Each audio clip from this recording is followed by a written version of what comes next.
നമസ്കാരം. ഞാൻ മണിമംഗലം തിരുമേനി.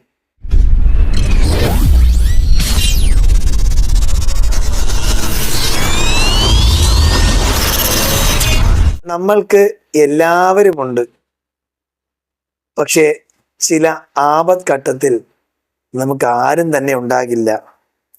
അതിനൊരു ഉദാഹരണം പറയാം. ഇപ്പം നമ്മളോട് അത്രയും അടുപ്പമുള്ള ഒരുപാട് വ്യക്തികൾ നമ്മുടെ ജീവിതത്തിലൂടെ കടന്നു പോകാറുണ്ട്. നമുക്ക് ഏറ്റവും കൂടുതൽ സ്നേഹം സമ്മാനിക്കാറുണ്ട്. പക്ഷേ നമുക്കൊരു അപകടം പറ്റി നോക്കട്ടെ.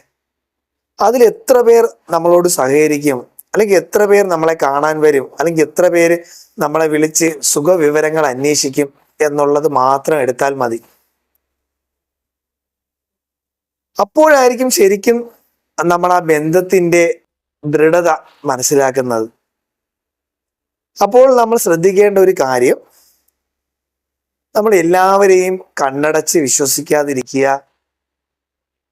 അതുപോലെ തന്നെ ആരൊക്കെ നമ്മളോട് കൂടെ ഉണ്ടാകും എന്നുള്ളത് വ്യക്തമായി അറിയണമെങ്കിൽ നമുക്കൊരു അപകടം അല്ലെങ്കിൽ ഒരു അപകട പ്രതിസന്ധി ഘട്ടം വന്നാൽ മാത്രമേ നമുക്ക് മനസ്സിലാവത്തുള്ളൂ. ആ സമയം നമ്മളോട് സഹകരിക്കുന്നവരെയും സഹകരിക്കാത്തവരെയും നമ്മളൊന്ന് ഓർമ്മിച്ച് വയ്ക്കുക. ആ ഓർമ്മ ജീവിതത്തിൽ ഒരു കരുതലായിരിക്കും. ഇത്രയും പറഞ്ഞുകൊണ്ട് നിർത്തുന്നു. നന്ദി, നമസ്കാരം.